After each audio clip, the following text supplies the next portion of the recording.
Hi, welcome to Temple Street. I'm Nora Al-Khalifa. And I'm Pam Papadogiannis. On today's show, we show you how laughter can be beneficial to your health. We'll visit a Red Cross photography exhibit and also interview professors and students who commute to school using their bikes. We'll also visit a new Middle Eastern lounge and celebrate the first annual Rammy Awards. But first, Temple Street celebrated the opening of the new television studio here at Suffolk University. Keith McNaboe and Nora Al-Khalifa have more. This spring, Suffolk University celebrated the grand opening of its first high-definition television studio. Studio 73 is located on the prime street level at 73 Tremont Street. The celebration included a ribbon-cutting ceremony followed by speeches from Suffolk University President John Nucci, who talked about how the studio will benefit the future of the communication department. This resource, when you think about it, is just a great opportunity for our students. The wonderful learning that's going to take place here, the wonderful hands-on experience that's going to take place here, the academic benefits of this are pretty obvious.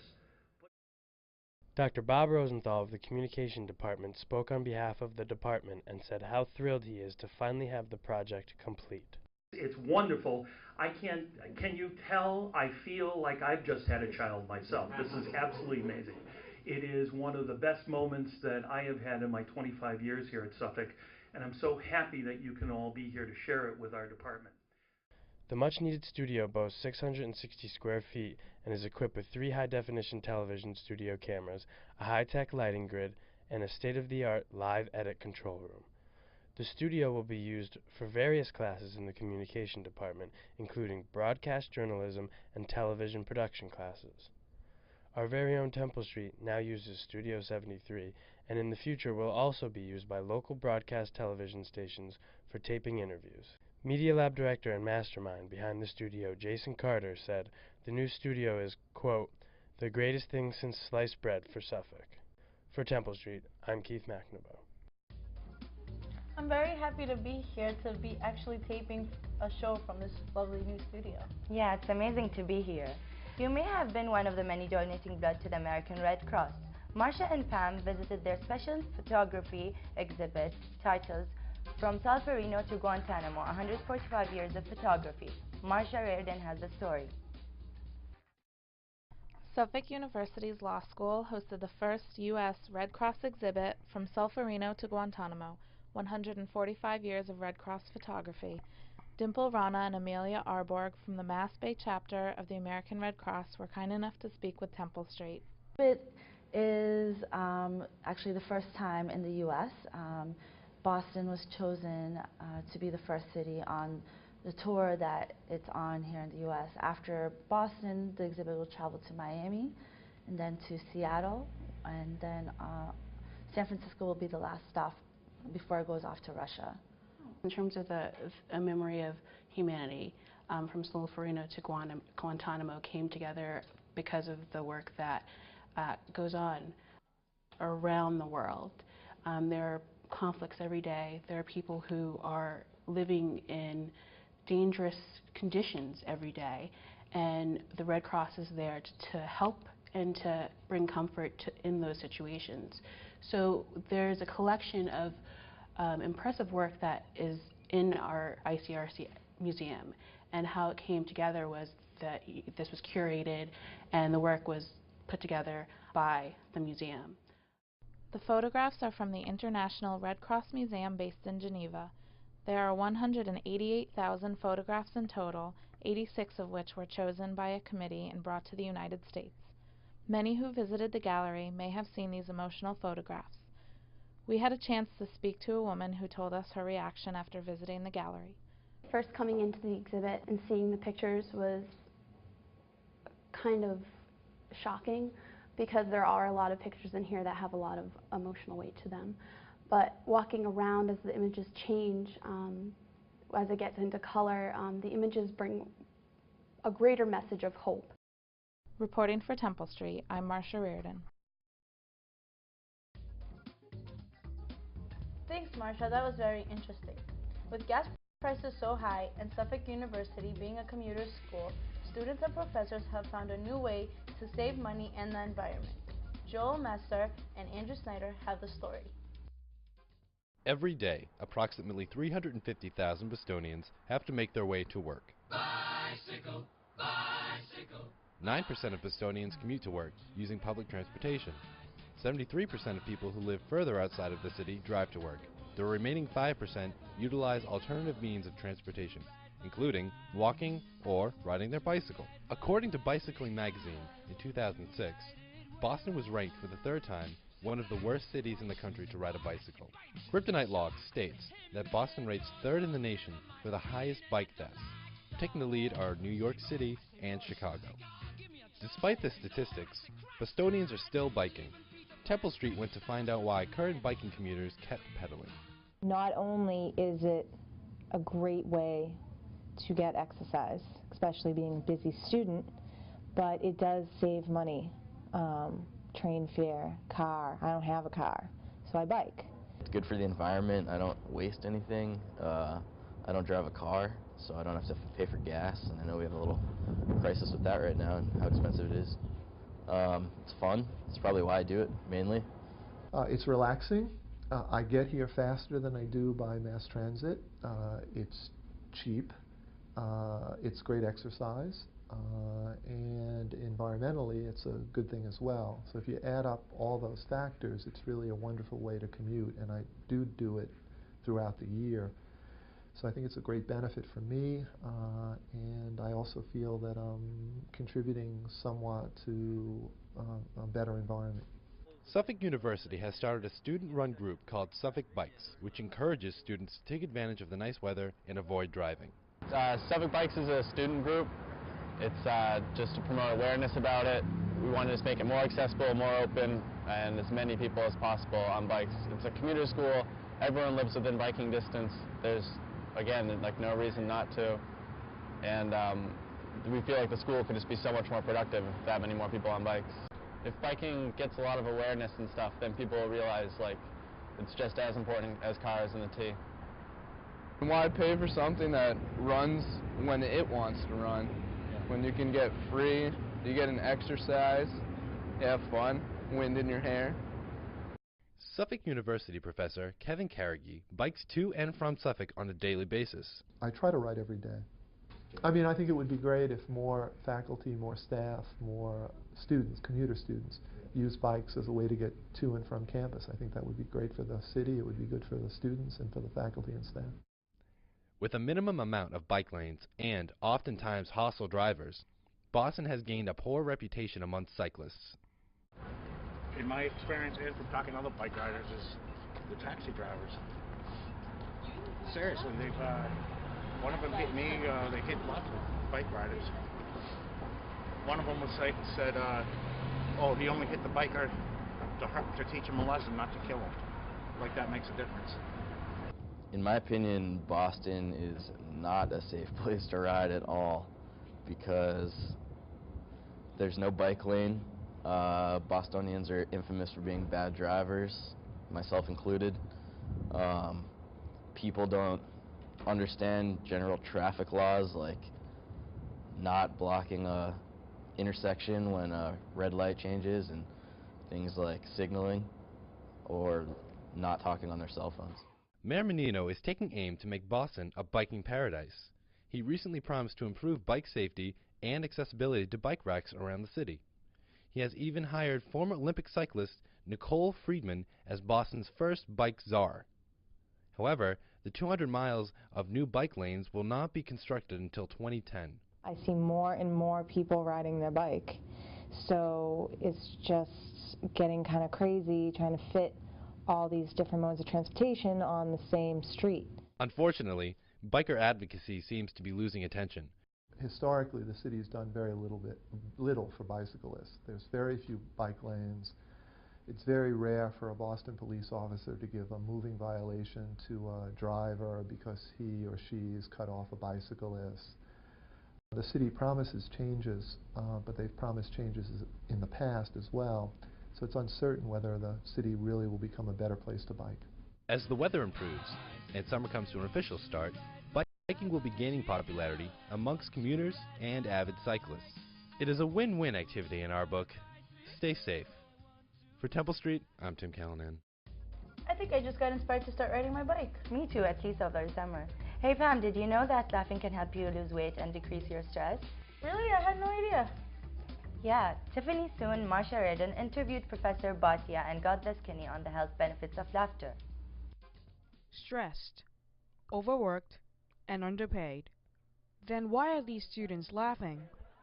According to Professor Sushil Bhatia, an expert in the art of laughter, laughing is not only good for your overall health, but it helps in achieving the balance of the mind, body, and soul. Laughter is the best medicine because it takes away the stress, it takes away the strain from your mind, and it helps get away from the feeling of depression or when you are feeling low. By laughing, the body starts to open up and starts to relax. And also, compared to children who laugh 40 times a day, as adults we laugh only 4 times a day. And why are children always so happy? Because they laugh a lot. So by laughing, you get rid of all these stresses and generate happy hormones in your body, which can help you eventually get more air into your lungs, open up your lungs, get more oxygen, which makes you healthy, and which increases your immune system. Recently, stand-up and improv comedy have gained popularity among college students. Taylor Connolly, a communication major at Suffolk University, is a comedian who focuses on this demographic. I've been doing this for about 3.5 years. One of my favorite Comedy Central specials would be Mitch Hedberg. He was a big influence on my my style, kind of like the quick jokes. And as I got deeper into the comedy world, I started to learn about some other great comics, like Stephen Wright is a big influence on my act now. I love Doug Stanhope, Bill Hicks, and if you don't know who these people are, I suggest looking them up because they're really talented. I was watching Comedy Central a lot when I was watching a lot of people, and I kind of thought about myself, like, these people just kind of sit down and write the jokes and then they present them. Like, I could do this, and I'm going to school in Boston, so why not try it out? So I spent a good week just writing, and ever since then I couldn't stop. Some even say that laughing can help lose weight. It works out the diaphragm, abdominal, respiratory, facial, leg, and back muscles. Laughter helps us improve the lung capacity. As a result of that, we are able to breathe better, and when we are able to breathe better, we are able to exercise better, and when we are able to exercise better, we can burn off more calories and more fat, and which automatically leads to the weight loss. So it's a hidden fact, but the laughter starts it all, and this is how the whole sequence happens, and people can use these techniques to lose weight. William Fry, a pioneer on laughter research, said that it took 10 minutes on a rowing machine for his heart rate to reach the level it would after just 1 minute of hearty laughter. Professor Bhatia also uses laughing therapy while teaching in class to encourage students to laugh more. I ask them to go around the room talking to, shaking hands with each other, giving their name and laughing away, looking into each other's eyes. And I call that cocktail laughter, because in a cocktail there's a mixture of so many things. So when we ask them to shake hands with somebody else, I say, go laughing like ha ha ha ha ha ho ho ho ho he he he he, and you go through 4 or 5 of these, and nobody can resist laughter by that time. So I would say within a span of 5 to 7 minutes, everybody joins in. And also I ask them to put their hands up, take a deep breath, and while breathing out, do a big laugh like and when they bend down, everybody sort of follows with that, and then I ask them to do a high five with their neighbors on the left and the right, again while laughing at each other and laughing together. When I signed up for this class, I was not aware of what I was getting myself into. I thought it was just going to be a boring management business class, and the minute we walked into the room, it was so funny. Professor Bhatia is great. He encourages meditation and laughter throughout every single class. All of our emails from him, at the end of it say, enjoy a laughter-filled day, or be neutral. It's really funny because he's continuously pushing this on us. Every time we cover something difficult in class, like accounting or the tedious financials, before or right after, it's always meditating or laughing. We have to stand up and do the whole like, ah. It actually really works, and it's helped us stay focused throughout the semester. Next time, If you're feeling stressed, laughter is a great medicine with no side effects. This is Tiffany Soon reporting for Tempo Street. That is really a funny piece. And from joking to smoking, which is no laughing matter, we went to learn more about a Middle Eastern tradition known as a hookah bar that is now taking over the Boston area. The Temple Street crew had a chance to join the party, but didn't inhale. It's the newest trend sweeping college campuses around the country, but its origins date back over thousands of years. It's called hookah, and chances are you've already tried it. Hookah has its roots in several countries, including Yemen, India, and many Middle Eastern countries. People have been smoking out of hookahs for centuries, mainly as part of a social gathering ritual. A hookah is a water pipe that uses water to cool the smoke from a unique form of flavored tobacco called shisha. The Nile Lounge in Alston is offering people a new, more easily accessible way to smoke hookah in a social setting. Well, Boston had an unsaturated market when it came to the hookah bar industry. Originally, I'm from Los Angeles, and where we're from, there are hookah bars everywhere. As people learn about it, they're enjoying it, and more people are telling their friends, and they're enjoying it, so it's just a huge growing trend right now. But there are many misconceptions about the health aspects of hookah. One myth is that hookah smoke is not as dangerous as cigarette smoke. According to the American Cancer Society, each year 440,000 people die due to smoking.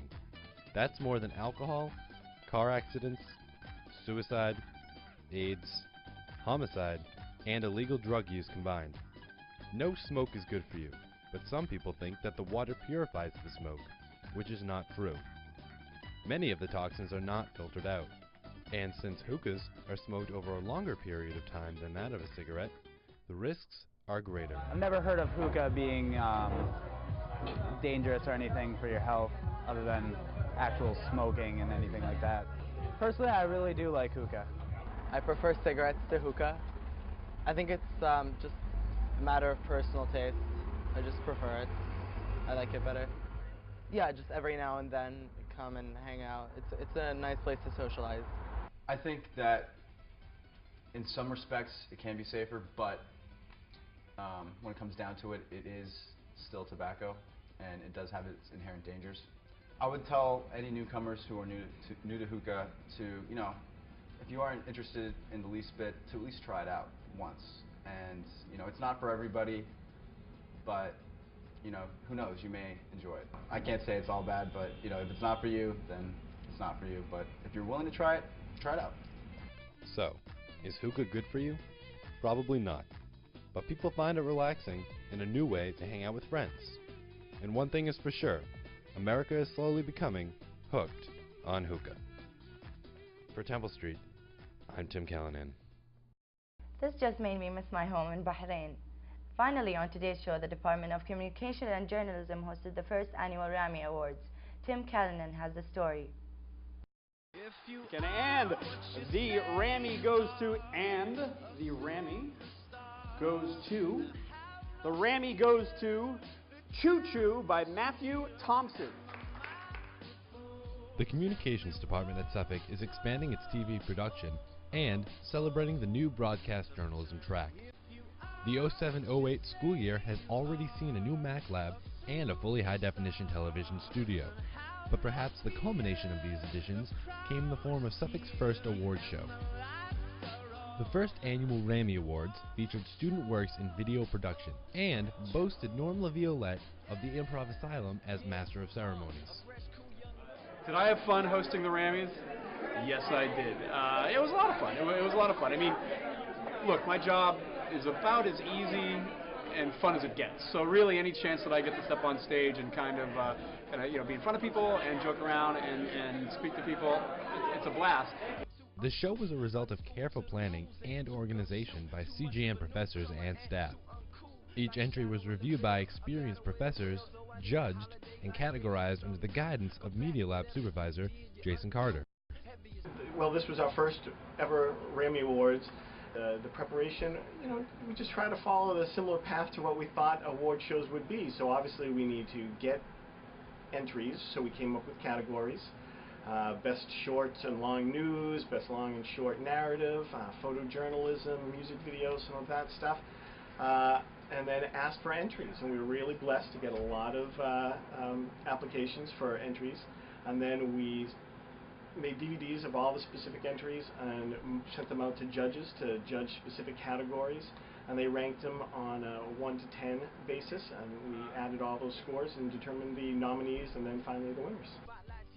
The Rammy Awards are the students' first opportunity to display their works outside of a classroom setting and to see how they match up against their peers.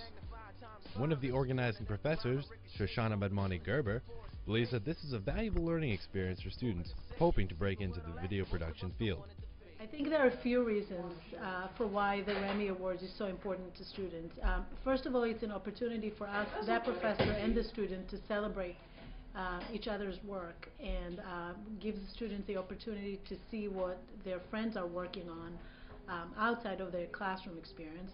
It will also, I think, be a great encouragement for students to perfect their work. It's also a great thing to have on your resume that you won an award for your video production or news piece. It was a unique experience for all involved, especially the winners. After all, accepting an award on stage is both exciting and rewarding. Thank you very much, Suffolk. I'm a senior now, and it's been really fun. Freshman year, I had no intention of going into video production at all. So I would like to thank especially Jason Carter and Sasha Lekic at the Suffolk University Media Lab, because without their help it really wouldn't have been possible to do this. I'd really like to thank my competition. It was fierce. I feel very good about winning. It's really nice to know that people appreciate things that you put, a lot of your kind of heart and soul and work and effort and everything into.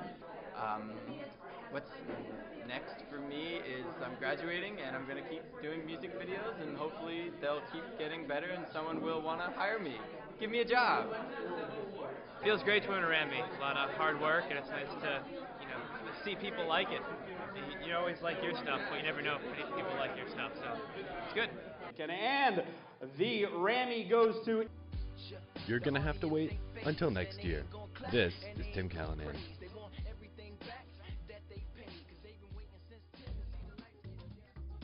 Congratulations for all the winners. Thanks for watching another episode of Temple Street. See you next time. I'm Pam Papadogiannis. And I'm Noura Al Khalifa. مع السلامة. Take care, everyone.